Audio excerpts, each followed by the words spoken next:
Hello everyone, welcome to our YouTube channel target for IQ. मैं नामिका डागर आपके साथ discuss कर रही हूँ हिंदू लॉ की सीरीज। अपने लास्ट लेक्चर में हमने डिस्कस कर लिया था सेक्शन 17 से सेक्शन 19 तक। अपने आज के लेक्चर में हम स्टार्ट करते हैं सेक्शन 20 से। सेक्शन 20 किसकी बात करता है कि contents and verification of petitions की बात करता है कि जो पिटिशन होगी, जो याचिका होंगी, उनके कंटेंट क्या होंगे, उनके कंटेंट की मींस उनकी अंतवस्तु क्या होंगी और उनका सत्यापन या फिर वेरिफिकेशन कैसे किया जाएगा किसी भी पिटीशन का। ओके, सबसेक्शन 1 कहता है कि इस अधिनियम के अधीन उपस्थित की गई प्रत्येक याचिका में इतनी स्पष्टता से जितने तक की मामलों की प्रकृति से किया जा सके वे तथ्य कथित होंगे जिन पर की अनुतोष के लिए दावा किया गया है, और वह धारा 11 के अधीन अर्जी के सिवाय यह भी कथित करेगा कि याचिका दाता और विवाह के दूसरे पक्षकार के बीच में कोई दुर्भिसंधि नहीं है। ओके, सबसे पहले क्या कह रहा है? सबसे पहले कह रहा है कि सबसे पहले क्या करेंगे, कंटेंट क्या होगा, कंटेंट वह होगा, वो सारे तथ्य लिखे जाएंगे, है ना, वो सारी बातें लिखी जाएंगी, वो सारे फैक्ट लिखे जाएंगे जिन पर की रिलीफ के लिए दावा किया गया है, जिन तथ्यों के आधार पर क्या मांगा गया है, रिलीफ मांगा गया है, वो सारी बातें लिखी होनी चाहिए पिटीशन में। ओके, फिर उसके बाद में कहता है कि धारा 11 के अधीन अर्जी के सिवाय मींस जो कि वर्ल्ड मैरिज को घोषित कराने के लिए जो याचिका दी जाती है, इसके सिवाय हर याचिका में क्या कथित करेगा, हर याचिका में यह भी लिखा होगा कि पिटिशनर और विवाह के दूसरे पक्षकार मींस पिटिशनर और रेस्पोंडेंट के बीच में कोई भी दुर्विसंधि नहीं है, वो कोई छल नहीं कर रहे हैं, कोई दिखावा नहीं कर रहे हैं, कोई मिसप्रेजेंटेशन नहीं कर रहे हैं। ओके, ये तो ही कंटेंट की बात।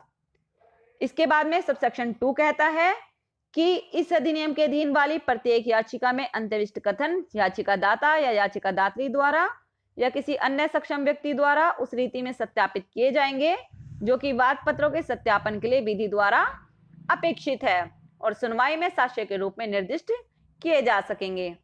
ठीक है जी, क्या बात कर रहा है कि वेरिफिकेशन कैसे होगा? वेरिफिकेशन ऐसे होगा जैसे कि प्लेंट का वेरिफिकेशन होता है, और किसके द्वारा होगा? पिटिशनर रेस्पोंडेंट के द्वारा होगा या किसी अन्य सक्षम व्यक्ति के द्वारा वेरिफिकेशन किया जा सकता है।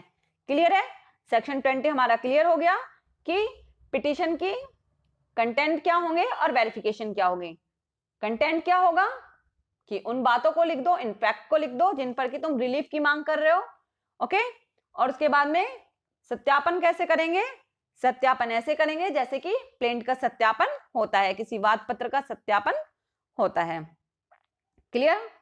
इसके बाद में देखते हैं सेक्शन 21। सेक्शन 21 बात करता है एप्लीकेशन ऑफ एक्ट 5 ऑफ 1908।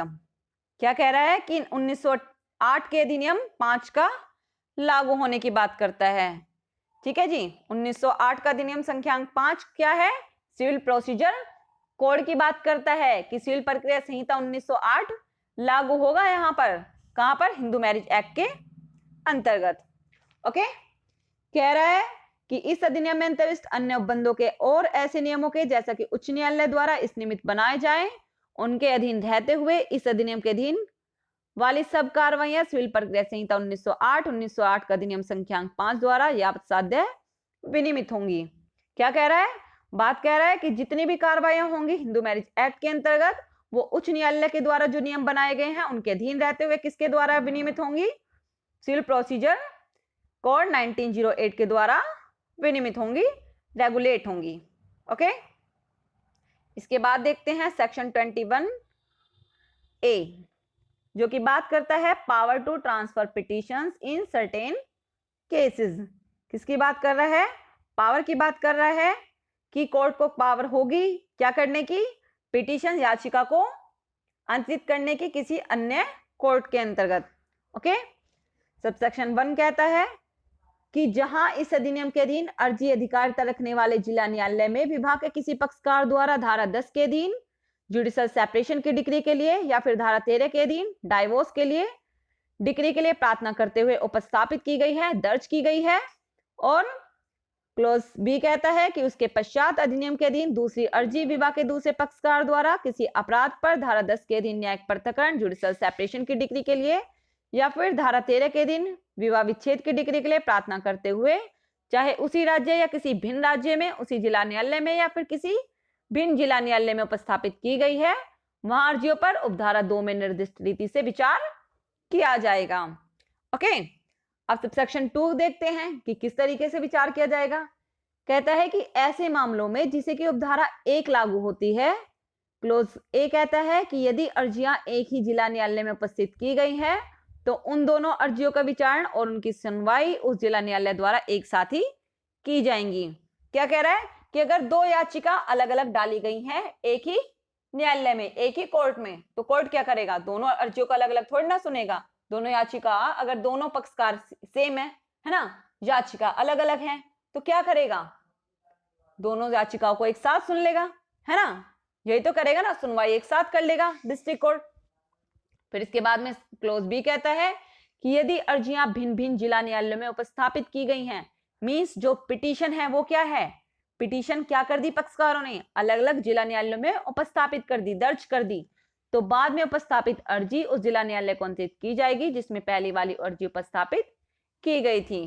क्या कर देंगे, मींस जैसे कि पहले क्या किया, जुडिशियल सेपरेशन की डिग्री के लिए अर्जी उपस्थापित कर दी, याचिका डाल दी किसी कोर्ट में, किसी जिला न्यायालय में। ओके, उसके बाद में सेक्शन 13 के अंतर्गत क्या कर दिया, डाइवोर्स के लिए पिटीशन डाल दी किसी अन्य जिला न्यायालय में, तो क्या करेंगे, तो जो बाद वाला जिला न्यायालय होगा उसे पहले वाले जिला न्यायालय के पास में ट्रांसफर कर देगा। ओके, और पहले वाला जिला न्यायालय क्या करेगा, पहले वाला जिला न्यायालय दोनों अर्जियों की सुनवाई और उनका निपटारा उस जिला न्यायालय द्वारा एक साथ कर लेगा, है ना। जो पहले वाला जिला न्यायालय है दोनों अर्जियों की सुनवाई एक साथ कर लेगा और एक साथ ही उनका निपटारा कर लेगा जिसमें पहली वाली अर्जी उपस्थापित की गई थी। ओके, कि पहले वाले जिला न्यायालय उन दोनों अर्जियों का निपटारा कर देगा, उन्हें सुनवाई उनकी कर लेगा। ओके, और इसके बाद सबसेक्शन 3 कह देता है सेक्शन 21A का कि ट्रांसफर करने के लिए सीपीसी 1908 के दिन क्या है, कॉम्पिटेंट है जिला न्यायालय। ओके, ट्रांसफर करने के लिए कहां से कॉम्पिटेंट है, 1908 सीपीसी के अंतर्गत से। ओके, इसके बाद आता है हमारा सेक्शन 21B, किसकी बात करता है, बात करता है कि इस अधिनियम के अधीन अर्जियों के विचारण और निपटारे से संबंधित विशेष उपबंध होंगे। अब देख लेते हैं स्पेशल प्रोविजन क्या होंगे, है ना, कि इस अधिनियम के अधीन जो याचिकाएं हैं, जो पिटीशन आई हैं, उनका अगर ट्रायल कर रहे हैं या निपटारा कर रहे हैं, डिस्पोजल कर रहे हैं, तो उससे संबंधित विशेष प्रोविजन, स्पेशल प्रोविजन क्या है। तो सबसेक्शन 1 कहता है सेक्शन 21B का कि अर्जी को दिन प्रतिदिन सुना जाए, कि क्या हो, कि अगर कोई पिटीशन आ गई है हिंदू मैरिज एक्ट 1955 के अंतर्गत, हिंदू लॉ के अंतर्गत, फैमिली कोर्ट के अंतर्गत, तो क्या करेंगे कि जो पिटीशन है उसे डे बाय डे सुने, अर्जी को दिन प्रतिदिन सुना जाए।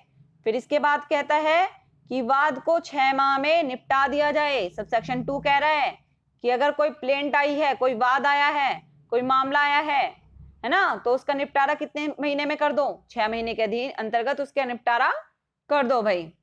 फिर इसके बाद में सबसेक्शन 3 कहता है कि अपील 3 माह में निपटाई जाए।